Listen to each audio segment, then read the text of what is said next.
Hello guys, कैसे हैं आप लोग?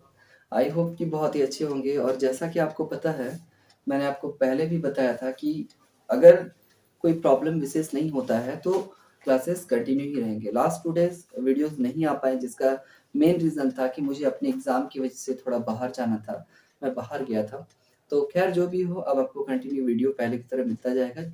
मैं अपने प्रॉमिस पे कल भी पक्का था और आज भी पक्का हूँ। तो चलिए स्टार्ट करते हैं आज के सेशन को। आज हम लोग डिस्कस करने वाले हैं आंग्ल नेपाल युद्ध, यानी कि एंग्लो नेपोलियन नेपाल वार। इसमें हम लोग पढ़ने वाले हैं नेपाल क्षेत्र पर अंग्रेजों का तो ज्यादा आधिपत्य नहीं था, क्योंकि उसके पास उतने रिसोर्सेस नहीं थे, मिनरल्स नहीं थे, जिस कारण से अंग्रेज जो थे उनका कोई इंटरेस्ट ही नहीं था नेपाल के प्रति।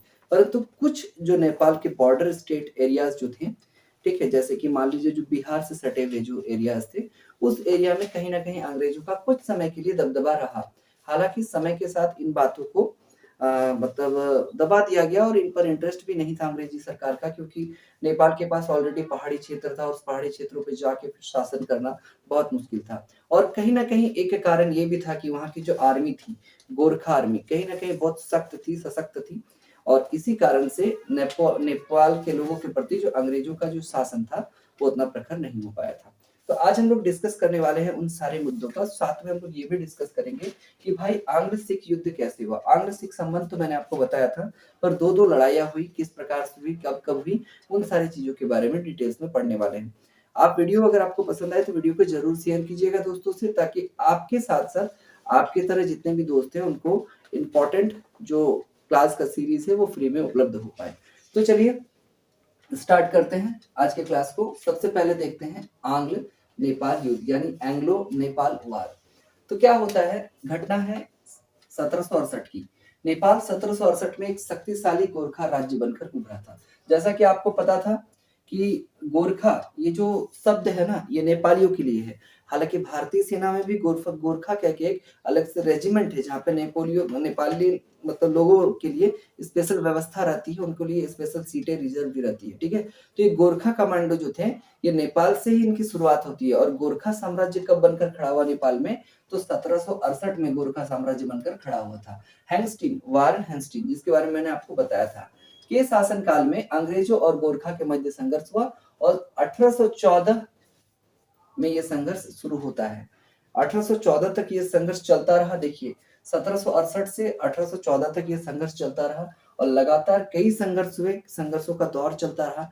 पर इन संघर्षों को बाद में अंग्रेजों के द्वारा दबा दिया गया। उनके शासन और कूटनीति दिमाग इतनी ज्यादा मतलब चतुरांगिनी बुद्धि लगाते थे वो लोग कि धीरे धीरे धीरे धीरे नेपोलियन के प्रति मैंने उनका जो नेपाली के प्रति उनका जो आकर्षण था, वो ध्यान था, वो धीरे धीरे हट जाता है और नेपाली लोग को अलग ही कर देते, सेपरेट ही कर देते हैं, उनको दबा ही दिया जाता है। आगे क्या होता है, गोरखा की हार हो जाती है भाई, ठीक है। और नेता अमर सिंह थापा ने आत्मसमर्पण कर दिया था। गोरखा की हार होती है, ये इंपॉर्टेंट है, इसको ध्यान में रखिएगा। एंग्लो जो नेपाल वार था, इसमें फाइनली जो गोरखा थे उनकी हार हो जाती है और अमर सिंह थापा ने आत्मसमर्पण कर दिया था। ये नाम याद रखिएगा, बहुत इंपॉर्टेंट नाम है। अमर सिंह थापा ने क्या किया था, आत्मसमर्पण किया था। मार्च 1816 का डेट याद रखिएगा। सुगौली की संधि हुई थी। कौन सी संधि, सुगौली की संधि मार्च 1816 में हुई थी। गोरखा द्वारा तराई प्रदेश का दावा छोड़कर कुमाऊं और गढ़वाल भी दे दिया। गोरखा ने भाई तवाई प्रदेश जो गोरखा के अंडर में था, गोरखा का जो ब्रांच हुआ करता था, वहां का जो अधिकार था वो तो छोड़ ही दिया, वो तो छोड़ ही दिया।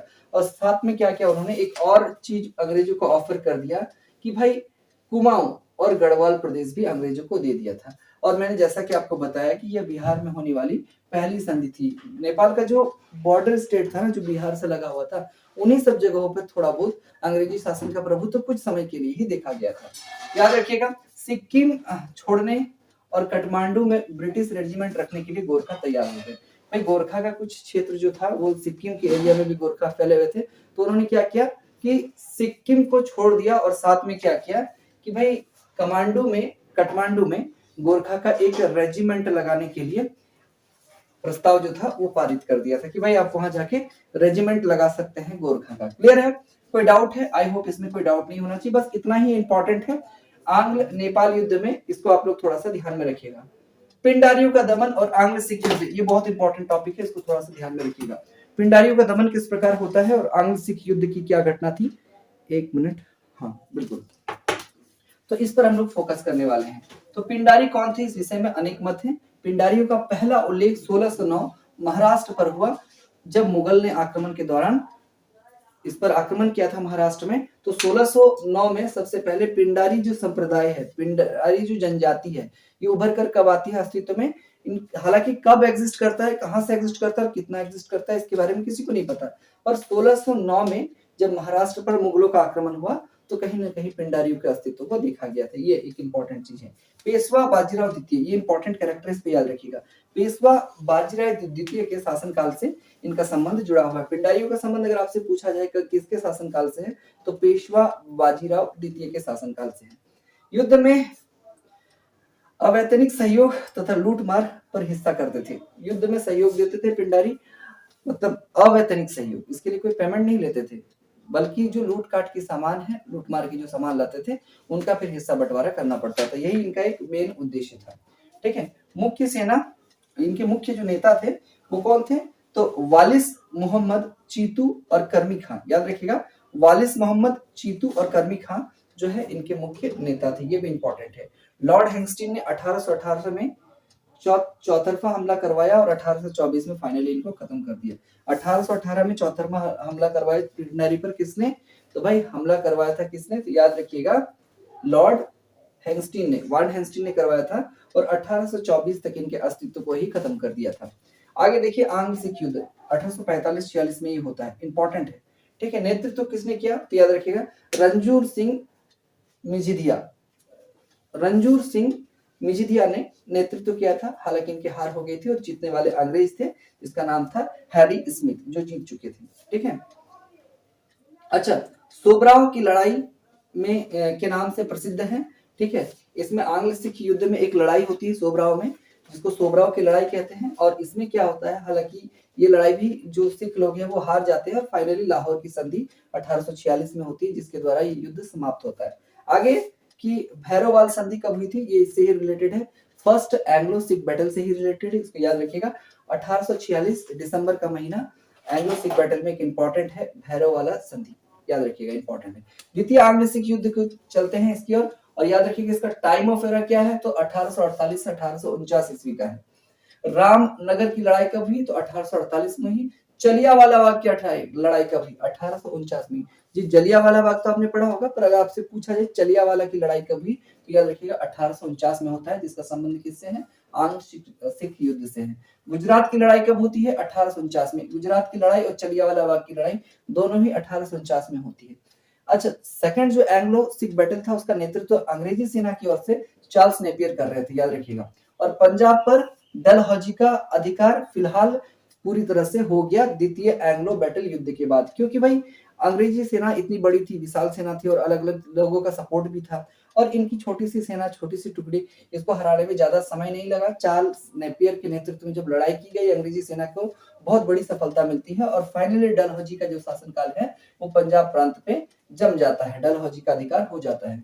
दिलीप सिंह को वेतन देकर सत्ता से बेदखल कर दिया, बोला कि भैया आप वेतन लीजिए, आप सत्ता के मालिक मत बने रहिए, सत्ता और शासन हम चलाएंगे, आप पेंशन लीजिए, आराम से घर पे रहिए। तो दिलीप सिंह को सत्ता देकर, वेतन देकर सत्ता से बेदखल कर दिया था। पंजाब प्रशासन हेतु 3 कमिश्नरी का गठन भी किया गया। फिर बाद में क्या होता है, इस कमिश्नरी परिषद को हटा दिया जाता है और सर जॉन लॉरेंस को 1853 में पंजाब का प्रमुख कमिश्नर बनाया जाता है। ये इंपॉर्टेंट है।